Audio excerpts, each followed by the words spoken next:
चराचरं तत्पदं दर्शितं तस्मै श्री गुरुवे नमः। नमो सद्गुरु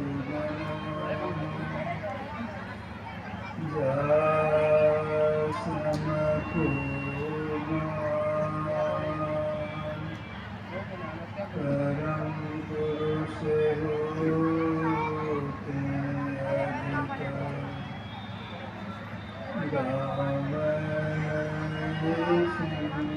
संत सुनाम। धन्य धन्य सद्गुरु सुखदेव महिमा कही न जाए। जो कछु कहा तुम्हारी कृपा मोहि कछु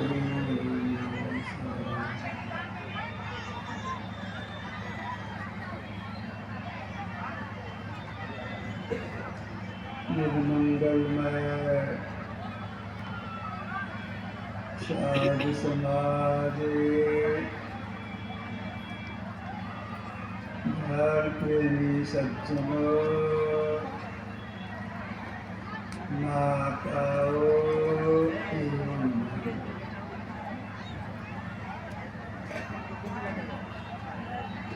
उत्तर की जो माँ बहने हैं भंडार को तरफ उनसे निवेदन है कि थोड़ी देर अपने मुँह को बंद रखें। समय तो समाप्त हो गया है, तो ये थोड़ी देर मुँह को बंद रखें। हलचल करेंगे तो अपने सुने नहीं सुनेंगे और लोग सुनने बाधा डालेंगे। वह सभी लोग जानते हैं सबरी मातृ मुनि की शिष्या थी।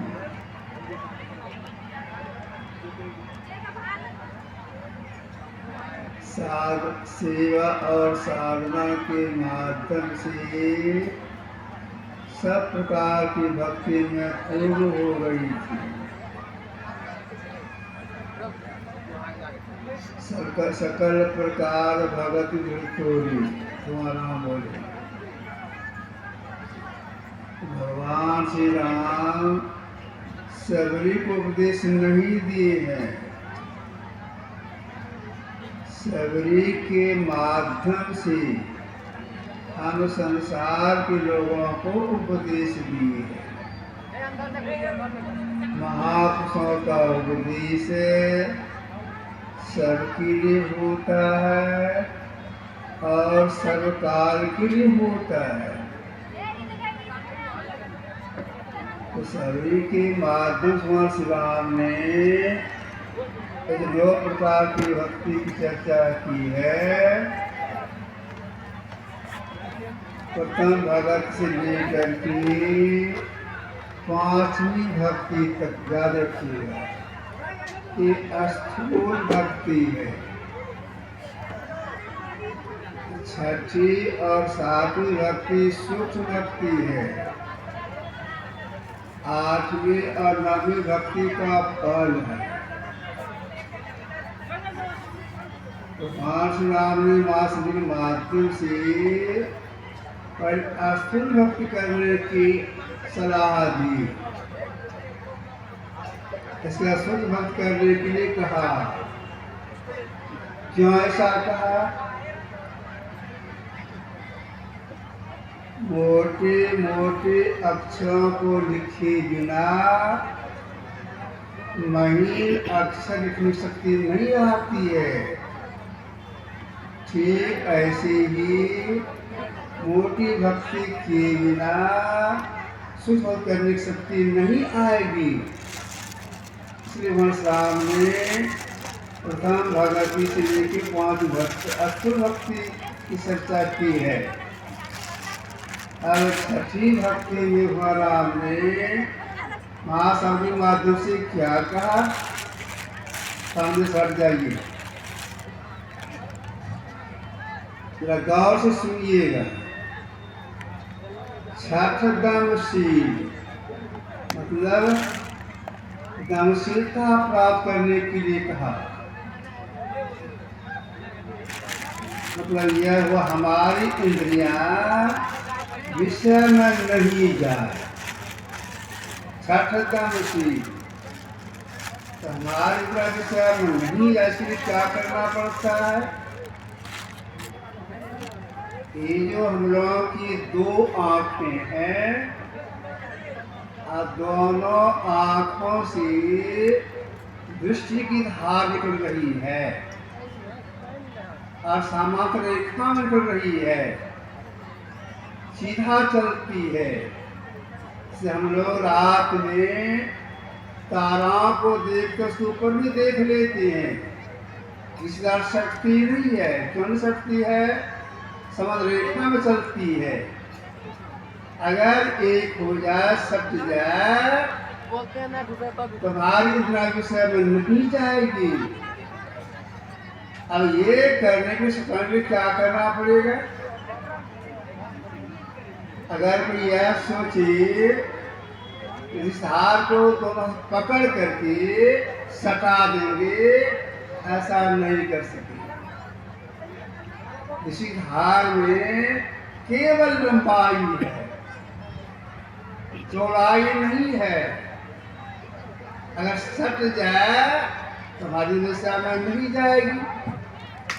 और सटाने के क्या करना पड़ेगा।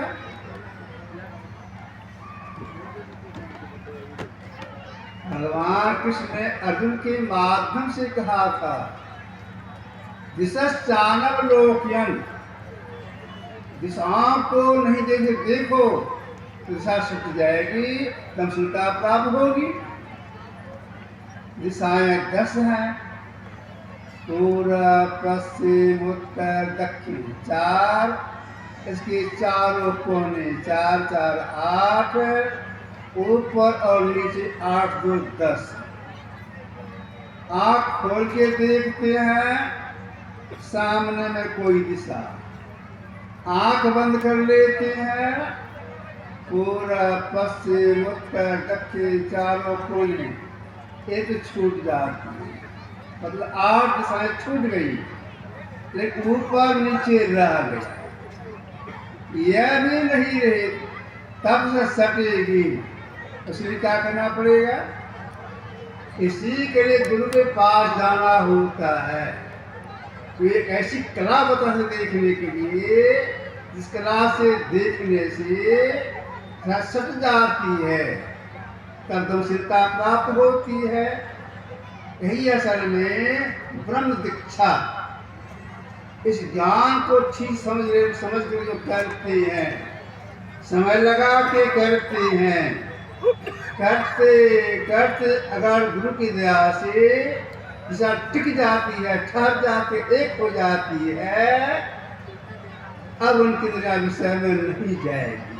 यही काम करने के लिए महासभी के माध्यम से संसार लोगों से कहा है।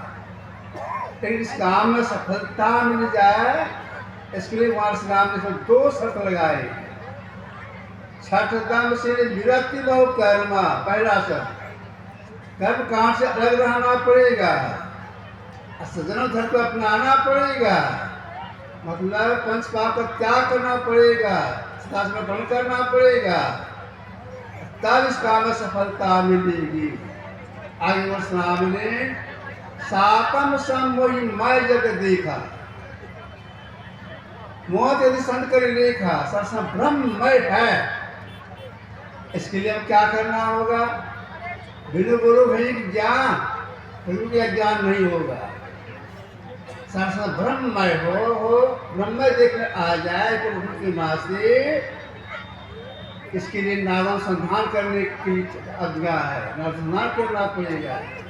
लेकिन 5 बजते हुए अंधेरा हो जाता है, 4:30 बज गए।